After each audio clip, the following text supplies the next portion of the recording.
ওম শান্তি। আজকের বাংলা মুরলি ৪ঠা মার্চ ২০২৫। প্রাতঃমুরলি ওম শান্তি বাপ-দাদা মধুবন। বাবা বলেন, মিষ্টি বাচ্চারা, যারা শুরু থেকে ভক্তি করেছে, ৮৪ জন্ম নিয়েছে, তারা তোমাদের এই জ্ঞান অত্যন্ত আগ্রহের সাথে শুনবে, ইশারাতেই বুঝে যাবে। আজকের প্রশ্ন, দেবী দেবতা বংশের অর্থাৎ ঘরানার অতি নিকটের আত্মা নাকি দূরের আত্মা, সেটা কিভাবে চিনবে? উত্তর, যারা দেবতা বংশের আত্মা হবে তারা জ্ঞানের সব কথা শুনেই স্বীকৃতি দেবে। তাদের কোনো সংশয় থাকবে না যে যত ভক্তি করেছে সে ততই বেশি শুনবার চেষ্টা করবে। সুতরাং তাদের নাড়ি দেখে বাচ্চারা তোমাদের সেবা করা উচিত। ওম শান্তি। আত্মিক পিতা বসে আত্মারূপী বাচ্চাদের বোঝাচ্ছেন। এই কথা তো বাচ্চারা বুঝেছে। আত্মিক পিতা হলেন নিরাকার। এই শরীরে বসে বোঝাচ্ছেন আমরা আত্মারাও হলাম নিরাকার। এই শরীর দ্বারা সব কিছু শুনি। অতএব দুই পিতা একত্রে আছেন, তাই না? বাচ্চারা জানে দুই পিতা এখানে আছেন। তৃতীয় পিতাকেও জানো, কিন্তু তার চেয়ে ভালো ইনি, এনার চেয়েও ভালো উনি অর্থাৎ শিব বাবা। নম্বর ক্রমে আছে, তাই না? তাই লৌকিক পিতার সঙ্গে সম্পর্কের বাইরে এই দুইজন পিতার সঙ্গে সম্বন্ধ যোগ হয়ে যায়। বাবা বসে বোঝান মানুষকে কিভাবে বোঝানো উচিত। তোমাদের কাছে মেলায় তো অনেকেই আসে, এই কথাও তোমরা জানো। ৮৪ জন্ম সবাই তো নেবে না। এই কথা কিভাবে জানবে কেউ ৮৪ জন্ম নেবে নাকি ১০ জন্ম নেবে বা ২০ জন্ম নেবে? এখন তোমরা বাচ্চারা এই কথা তো বুঝেছ যে যে বেশি ভক্তি করেছে শুরু থেকে তারা ফলও তত তাড়াতাড়ি এবং খুব ভালো প্রাপ্ত করবে। ভক্তি যদি অল্প হয় আর দেরিতে করে থাকে, ফলও ততটুকু এবং দেরিতে প্রাপ্ত করবে। বাবা সার্ভিসেবল বাচ্চাদের বোঝান, বলো, তোমরা হলে ভারতবাসী, তোমরা দেবী দেবতাকে বিশ্বাস করো। ভারতে লক্ষ্মী নারায়ণের রাজত্ব ছিল, তাই না? যারা ৮৪ জন্ম নেবে, শুরু থেকে ভক্তি করে থাকবে, তারা তৎক্ষণাৎ বুঝতে পারবে। তারা অবশ্যই আদি সনাতন দেবী দেবতা ধর্মের ছিল। তারা আগ্রহের সাথে শুনবে। কেউ তো শুধুমাত্র দেখে চলে যায়, কিছু জিজ্ঞাসা করে না, তাদের বুদ্ধিতে কিছুই বসে না। এখন তাদের সম্বন্ধে বোঝা উচিত, এরা এখনো এই পর্যন্ত পৌঁছায়নি, ভবিষ্যতে বুঝবে। আবার বোঝালেই কেউ কাঁধ নাড়াবে। অবশ্যই এই হিসেবে তো ৮৪ জন্ম একেবারে ঠিক। যদি বলে আমরা কিভাবে বুঝবো যে পুরোপুরি ৮৪ জন্ম নিয়েছে? আচ্ছা, ৮৪ না হলে ৮২ দেবতা ধর্মে তো আসবে। দেখো, এতটাও যদি বুদ্ধিতে না ঢোকে তাহলে বুঝবে ৮৪ জন্ম নেবে না।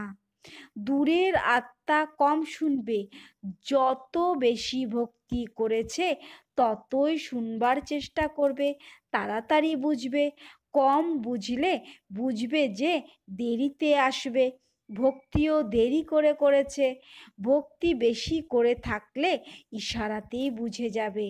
ড্রামা রিপিট তো হয়, তাই না? সব কিছুই নির্ভর করছে ভক্তির উপরে। ব্রহ্মা বাবা সবচেয়ে বেশি ভক্তি করেছেন, তাই না? কম ভক্তি করলে ফলও কম প্রাপ্ত হবে। এই সব কথা বুঝতে হবে। বুদ্ধি মোটা থাকলে ধারণ করতে পারবে না। এই সব মেলা প্রদর্শনী ইত্যাদি তো হতে থাকবে, সব ভাষাতেই থাকবে। পুরো দুনিয়াকে বোঝাতে হবে তোমরা হলে সত্যিকারের পয়গম্বর এবং মেসেঞ্জার। দুনিয়ার ধর্মস্থাপকরা তো কিছুই করে না, তারা গুরুও নয়। গুরু বলা হয়, কিন্তু তারা কেউ সদ্গতি প্রদান করে না। তারা যখন আসে তখন তাদের সংস্থা থাকে না। তাহলে সদ্গতি করবে কাদের? তিনিই হলেন গুরু, যিনি সদ্গতি প্রদান করেন, দুঃখের দুনিয়ার থেকে শান্তি ধাম নিয়ে যান। ক্রাইস্ট ইত্যাদি গুরু নয়, তিনি হলেন কেবল ধর্মস্থাপক। তাদের অন্য কোনো পজিশন নেই। পজিশন তো তাদের হয় যারা সর্বপ্রথমে সত প্রধান, তারপর সত রজ তমতে আসে। তারা তো কেবল নিজের ধর্ম স্থাপন করে পুনর্জন্ম নিতে থাকবে। যখন সবার তমপ্রধান অবস্থা হয় তখন বাবা এসে পবিত্র বানিয়ে নিয়ে যান। পবিত্র হলে পতিত দুনিয়ায় থাকতে পারবেন না। পবিত্র আত্মারা চলে যাবে মুক্তিতে, তারপরে জীবন মুক্তিতে আসবে। বলাও হয় তিনিই হলেন লিবারেটর, অর্থাৎ উদ্ধারকর্তা, গাইড। কিন্তু এই কথার অর্থ বোঝে না। অর্থ বুঝলে তো তাকেই জেনে যাবে। সত্যযুগে ভক্তিমার্গের শব্দগুলিও বন্ধ হয়ে যায়। এই সব ড্রামাতে পূর্ব নির্ধারিত রয়েছে যে সবাই নিজের নিজের পার্ট প্লে করতে থাকে। একজনও সদ্গতি প্রাপ্ত করে না। এখন তোমরা এই জ্ঞান প্রাপ্ত করেছ। বাবাও বলেন, আমি প্রতি কল্পে কল্পে কল্পের সঙ্গম যুগে আসি। একেই বলা হয় কল্যাণকারী সঙ্গম যুগ। অন্য কোনো যুগ কল্যাণকারী নয়। সত্যযুগ এবং ত্রেতার সঙ্গমের কোনো গুরুত্ব নেই। সূর্যবংশী অতীত হলে চন্দ্রবংশী রাজ্য চলে, তারপর চন্দ্রবংশী থেকে বৈশ্যবংশী হবে, তখন চন্দ্রবংশী অতীতে পরিণত হবে। তারপর কি হবে সেসব জানা নেই। চিত্র ইত্যাদি থাকে, তাই বুঝবে এই সূর্যবংশী আমাদের অগ্রজ ছিলেন, এরা চন্দ্রবংশী ছিল। তারা মহারাজা এবং রাজা, তারা বিত্তবান ছিল। তারা তবুও ফেল তো করেছে, তাই না? এই সব কথা কোনো শাস্ত্রে লেখা নেই। এখন বাবা বসে বোঝাচ্ছেন। সবাই বলে আমাদের লিবারেট করো, পতিত থেকে পবিত্র করো। সুখের বিষয়ে বলবে না, কারণ সুখের বিষয়ে নিন্দে করা হয়েছে শাস্ত্রে। সবাই বলবে মনের শান্তি কিভাবে পাওয়া যায়। এখন তোমরা বাচ্চারা জানো, তোমরা সুখ শান্তি দুই প্রাপ্ত করো। যেখানে শান্তি আছে সেখানে সুখ আছে, যেখানে অশান্তি আছে সেখানে দুঃখ আছে। সত্যযুগে সুখ শান্তি আছে, এখানে দুঃখ অশান্তি আছে। তাই কথায় এই কথা বাবা বসে বোঝান। তোমাদেরকে মায়া রাবণ কতখানি তুচ্ছ বুদ্ধিতে পরিণত করেছে, এও ড্রামা ফিক্স আছে। বাবা বলেন, আমিও ড্রামার বন্ধনে আবদ্ধ। আমার পার্টও বর্তমানে আছে, যা এখন প্লে করছি। বলাও হয় বাবা কল্প কল্প আপনি এসে ভ্রষ্টাচারী পতিত থেকে শ্রেষ্ঠাচারী পবিত্র করেন। ভ্রষ্টাচারী হয়েছ রাবণ দ্বারা। এখন বাবা এসে মানুষ থেকে দেবতা করেন। এই যে গায়ন আছে তার অর্থ বাবা এসে বোঝান। ওই অকাল তখতে বসেও তারা এর অর্থ বোঝে না। বাবা তোমাদের বুঝিয়েছেন আত্মারা হলো অকাল মূর্ত। আত্মার এই শরীর হলো রথ। সেই রথে অকাল, অর্থাৎ যাকে কাল গ্রাস করতে পারে না, সেই আত্মা বিরাজিত থাকে। সত্যযুগে তোমাদের কাল গ্রাস করবে না। অকালে মৃত্যু কখনো হবে না। ওটা হলো অমর লোক, এটা হলো মৃত্যু লোক। অমরলোক মৃত্যুলোকের অর্থ কেউ বোঝে না। বাবা বলেন, আমি তোমাদের খুব সিম্পল করে বোঝাই, শুধু মামেকম স্মরণ করো, তাহলে তোমরা পবিত্র হয়ে যাবে। সাধু সন্ন্যাসী ইত্যাদি গান করে পতিত পাবন, পতিত পাবন বাবাকেই আহ্বান করে। যেখানে যাও সেখানে নিশ্চয়ই বলবে পতিত পাবন, সত্য কখনো ঢাকা থাকে না। তোমরা জানো এখন পতিত পাবন বাবা এসেছেন, আমাদের পথ বলে দিচ্ছেন। কল্প পূর্বেও বলেছিলেন, নিজেকে আত্মা নিশ্চয় করে মামেকম স্মরণ করো, তো তোমরা শতপ্রধান হয়ে যাবে। তোমরা সবাই হলে প্রেমিকা, আমি প্রেমিক। তারা প্রেমিক প্রেমিকা হয় এক জন্মের জন্য। তোমরা হলে জন্ম জন্মান্তরের প্রেমিকা। স্মরণ করতে থাকো, হে প্রভু। একমাত্র পিতা প্রদান করেন, তাই না? বাচ্চারা সব কিছু বাবার কাছেই চাইবে। আত্মা যখন দুঃখে থাকে তখন বাবাকেই স্মরণ করে। সুখের সময় কেউ স্মরণ করে না, দুঃখে সবাই স্মরণ করে, বাবা এসে সদ্গতি দাও। যেমন গুরুর কাছে গিয়ে চায়, আমাদের সন্তান দাও। আচ্ছা, সন্তান প্রাপ্তি হলে খুব খুশি, না হলে বলবে ঈশ্বরের ইচ্ছা। ড্রামার কথা তো বোঝে না। যদি ড্রামা বলো তাহলে তো সম্পূর্ণ জ্ঞান থাকা উচিত। তোমরা ড্রামাকে জানো, অন্য কেউ জানে না। কোনো শাস্ত্রে আছে, কোন শাস্ত্রে আছে ড্রামা অর্থাৎ ড্রামা? ড্রামার আদি মধ্য অন্তের জ্ঞান থাকা উচিত। বাবা বলেন, আমি ৫,০০০ বছর পরে আসি। এই ৪টি যুগ হলো সমানান্তর। স্বস্তিকা চিহ্নটির অনেক গুরুত্ব আছে, গুরুত্ব অনেক। যারা হিসেবের খাতা তৈরি করে তাদের স্বস্তিকা চিহ্নটি অবশ্যই, স্বস্তিকা চিহ্নটি অবশ্যই বানায়। এও তো এক রকমের হিসেবের খাতা। আমাদের কিসে লাভ হয়, কিসে ক্ষতি, কিভাবে জানবে? ক্ষতি হতে হতে এখন সম্পূর্ণ ক্ষতি হয়েছে। এ হলো হার জিতের খেলা। টাকা আছে আর সুস্বাস্থ্য আছে তবেই সুখ আছে। টাকা নেই, স্বাস্থ্য নেই, তো সুখও নেই। তোমাদের হেলথ ওয়েলথ দুটোই প্রদান করি, তাহলে হ্যাপিনেস তো থাকবেই। যখন কেউ শরীর ত্যাগ করে তখন মুখে বলে অমুকে স্বর্গে গেছে, কিন্তু মনে দুঃখ থাকে। এতে তো আরো খুশি হওয়া উচিত। তাহলে তাদের আত্মাকে নরকে আহ্বান করো কেন? কিছুই বোধ নেই। এখন বাবা এসে এই সব কথা বোঝাচ্ছেন, বীজ এবং বৃক্ষের রহস্য বোঝাচ্ছেন। এমন বৃক্ষ অন্য কেউ বানাতে পারে না। এই রচনাটি এনার নয়,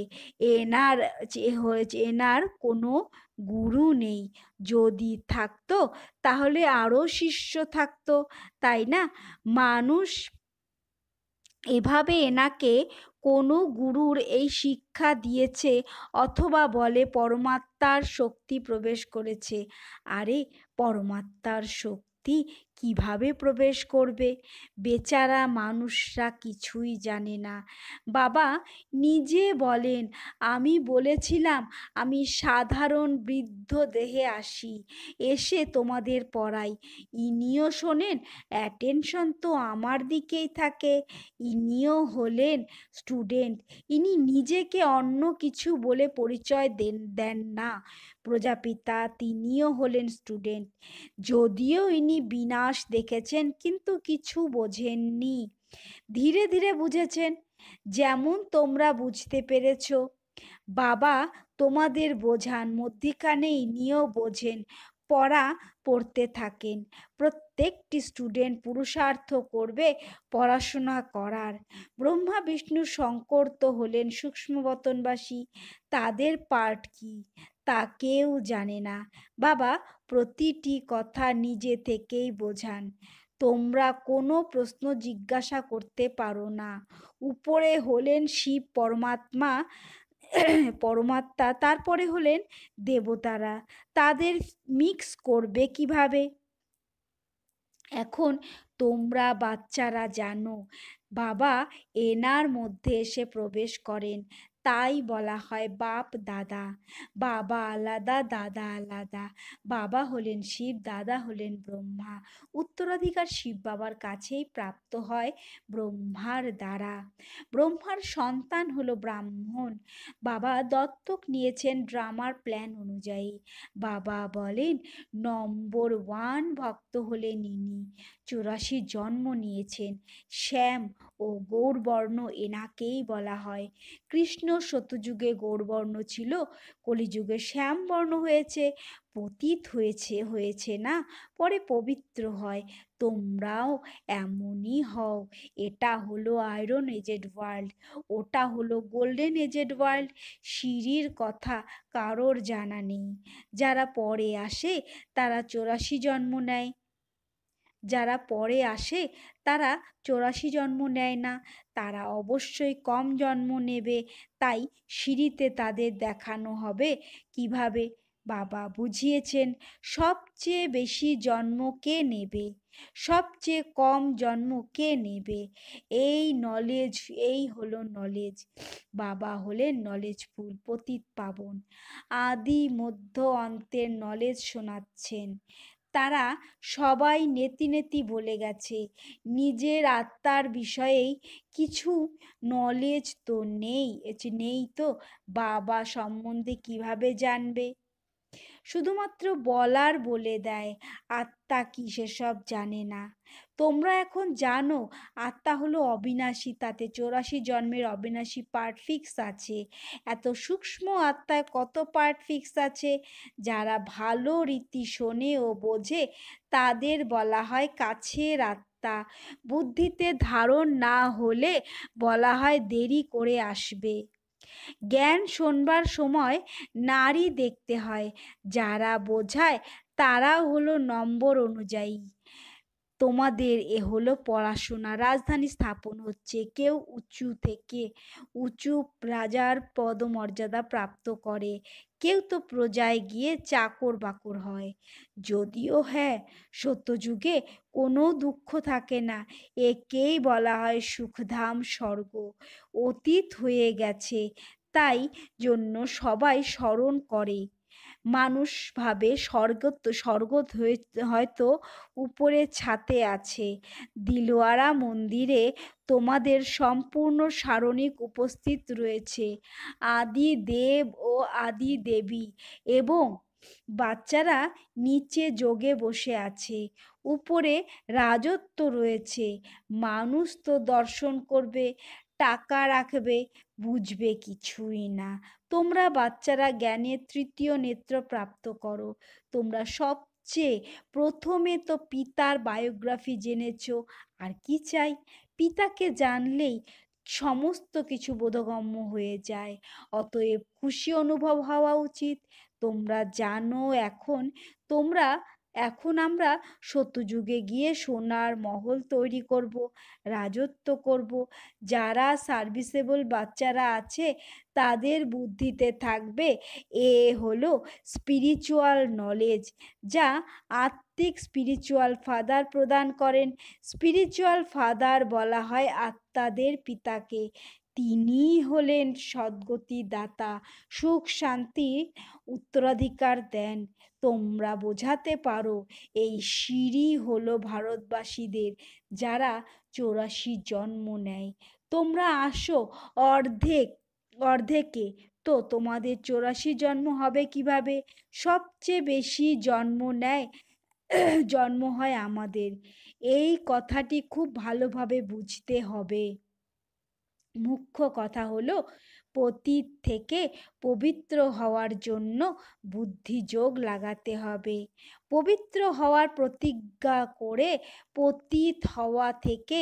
পতিত হও, তাহলে হাড় ভেঙে যাবে। 5 তলা থেকে পড়লে যা অবস্থা হয়, বুদ্ধি হয়ে যাবে ম্লেচ্ছদের মতন, মনের অনুশোচনা হতে থাকবে, থেকে মুখে কথা বেরোবে না। তাই বাবা বলেন, সাবধান থাকো। আচ্ছা, মিষ্টি মিষ্টি হারানিধি বাচ্চাদের প্রতি মাতা পিতা বাপ দাদার স্মরণের স্নেহসুমন আর সুপ্রভাত। আত্মাদের পিতা তার আত্মারূপী বাচ্চাদেরকে জানাচ্ছেন নমস্কার। আজকের ধারণার জন্য মুখ্য সার: 1. এই ড্রামাকে যথার্থভাবে বুঝে মায়ার বন্ধন থেকে মুক্ত হতে হবে। নিজেকে অকাল মূর্তি আত্মা মনে করে বাবাকে স্মরণ করে পবিত্র হতে হবে। 2. সত্যিকারের পয়গম্বর এবং মেসেঞ্জার হয়ে সবাইকে শান্তিধাম সুখধামের পথ বলে দিতে হবে। এই কল্যাণকারী সঙ্গম যুগে সব আত্মাদের কল্যাণ করতে হবে। আজকের বরদান: বাবা আর সেবার স্মৃতির দ্বারা একরস স্থিতির অনুভবকারী সর্ব আকর্ষণ মুক্ত ভব। বাবা আর সেবার স্মৃতির দ্বারা একরস স্থিতির অনুভবকারী সর্ব আকর্ষণ মুক্ত ভব। বিস্তার: যেরকম সার্ভেন্টের সর্বদা সেবা আর মাস্টার স্মরণে থাকে, এই রকম ওয়ার্ল্ড সার্ভেন্ট সত্যিকারের সেবাধারী বাচ্চাদেরকে বাবা আর সেবা ছাড়া কিছুই স্মরণে থাকে না। এর দ্বারাই একরস স্থিতিতে থাকার অনুভব হয়। তাদের কাছে এক বাবার রস ছাড়া বাকি সব রসই নিরস লাগে। এক বাবার রসের অনুভব হওয়ার কারণে অন্য কোথাও আকর্ষণ যায় না। এই একরস স্থিতির তীব্র পুরুষার্থেই সর্ব আকর্ষণ থেকে মুক্ত বানিয়ে দেয়। এটাই হলো শ্রেষ্ঠ লক্ষ্য। আজকের স্লোগান: বিপরীত পরিস্থিতির পরীক্ষাতে পাস হতে হবে, তাই নিজের নেচারকে শক্তিশালী বানাও। বিপরীত পরিস্থিতির পরীক্ষাতে পাস হতে হবে, তাই নিজের নেচারকে শক্তিশালী বানাও। অব্যক্ত ইশারা: সত্যতা আর সভ্যতারূপী কালচারকে ধারণ করো। যখনই কোনো অসত্য কথা দেখেছ শুনছ, তো অসত্য কথা বায়ুমণ্ডলে ছড়িয়ে দিও না। কেউ বলে এটা পাপ কর্ম, তাই পাপ কর্ম, তাই না? পাপ কর্ম দেখা যায় না, কিন্তু বায়ুমণ্ডলে অসত্য কথা ছড়িয়ে দেওয়া, এটাও তো হলো পাপ। লৌকিক পরিবারেও যদি এরকম কথা দেখা বা শোনা যায়, তো তাকে ছাড়িয়ে দেওয়া হয় না। কানে শোনা আর হৃদয়ে লুকিয়ে রাখা হয়। যদি কেউ ব্যর্থ কথা ছড়িয়ে দেয়, তো এই ছোট ছোট পাপ উড়ন্ত কলার অনুভবকে সমাপ্ত করে দেয়। এই জন্য এই কর্মের গুহ্য গতিকে বুঝে যথার্থ রূপে সত্যতার শক্তি ধারণ করো। আচ্ছা, ওম শান্তি।